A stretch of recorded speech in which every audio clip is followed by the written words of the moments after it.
Pak Hendra nanti kita lanjutkan kembali, tapi saya ada informasi sedikit terlebih dahulu untuk para pemirsa. Ini pemirsa terkait dengan informasi-informasi terupdate dari emiten-emiten berikut ini dapat Anda cermati di layar televisi Anda, di mana yang pertama ada Vale Indonesia atau Inco yang mencatatkan kenaikan volume produksi sebesar 4% di kuartal 3 dibandingkan kuartal 2 2020. Kemudian informasi lain datang dari Tesla, di mana salah satu pemain besar mobil listrik dunia, besutan Elon Musk, sedang menjajaki pembangunan pabrik baterai di industri terpadu Batang, Jawa Tengah.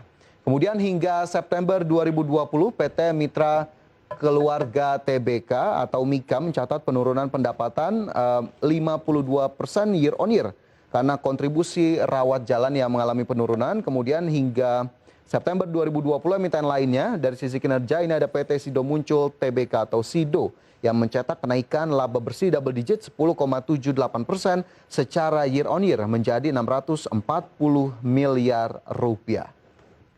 Dan pemirsa, dari emiten update kita bergeser ke informasi berikutnya. Ini terkait dengan Tesla, pemirsa, di mana pemerintah sedang gencar menarik investor asing untuk membangun pabrik di Indonesia. Salah satu yang tertarik adalah Tesla, milik orang terkaya di dunia Elon Musk, yang rencananya pabrik baterai mobil listrik tersebut akan dibangun di kawasan industri Batang, Jawa Tengah.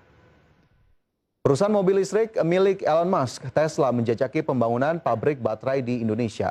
Pemerintah mengarahkan Tesla untuk membangun pabrik di kawasan industri terpadu Batang, Jawa Tengah. Menteri Perindustrian Agus Gumiwang membenarkan rencana Tesla tersebut dan menyatakan masih terus melakukan diskusi dengan pemerintah.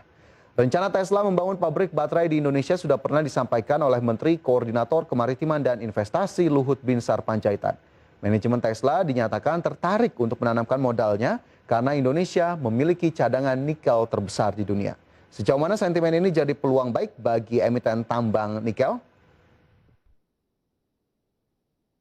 Ya, pemirsa, itu tadi informasi terkait dengan emiten-emiten terupdate di Bursa Efek Indonesia, dan ada informasi terkait dengan pembangunan pabrik baterai yang salah satunya sedang direncanakan untuk dibangun oleh Tesla. Dan kembali kita bergabung bersama dengan Bapak Hendra Martono selaku founder and CEO Arahantara. Pak Hendra masih bersama kami?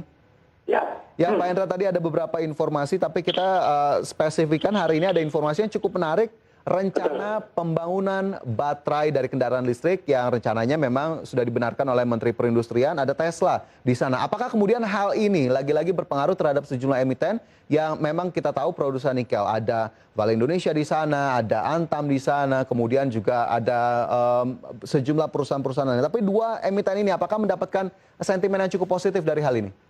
Ya, sebelum kita bicara mengenai Antam sama Inco, kita harus perhatikan Tesla ini sangat luar biasa sekali.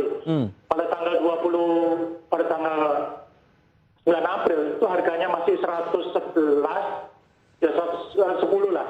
Nah, kemudian sekarang harganya sudah 420. Nah, ini naiknya 4 kali lipat ya.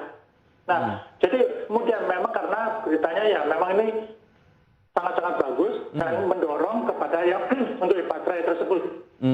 Sorry. Nah, ini yang untuk Antam dan Inco.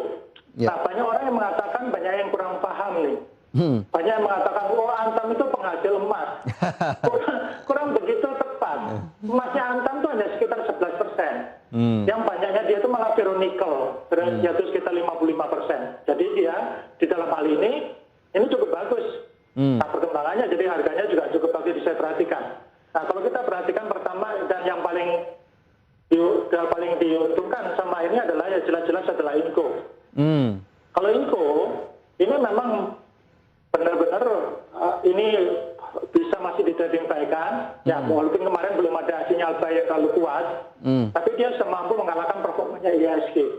Nah, ini jadi kalau misalnya nanti hari ini ada sinyal buy, ini masih boleh buy dengan targetnya adalah 4.470, kemudian sampai ke 4.650. Nah, sedangkan kalau untuk Antam sendiri, Antam terakhir di 1.100 ini, Pak. Ya, Antam 1.100. Nah, 1.100 nanti target pertamanya, ini dia bisa mencapai sekitar 11.60, dan kemudian target keduanya adalah 12.15 sampai ke 12.70. Kalau dari segi chartnya, Antam lebih bagus daripada Inco pada saat ini. Oke, tadi Antam dan juga Inco, bagaimana kemudian harga sahamnya sendiri mendapatkan respon positif atau tidak seiring dengan pengembangan salah satu pabrik baterai dari manufacturer terbesar di dunia, Tesla, dan juga rencana pemerintah begitu ya untuk mengembangkan holding baterai Indonesia. Kita lihat Antam juga dari beberapa hari terakhir ini juga cukup mengalami pergerakan positif, dan Antam dan Inco tadi juga sudah diulas oleh Pak Hendra bagaimana kemudian strategi investasi Anda kami kembalikan kepada Anda terutama di perdagangan hari ini. Pak Hendra, nanti kita ulas bersama bagaimana kemudian posisi indeks harga saham gabungan pada pembukaan, tapi usai jeda, pemirsa jangan beranjak dari tempat Anda, kami segera kembali sesaat lagi.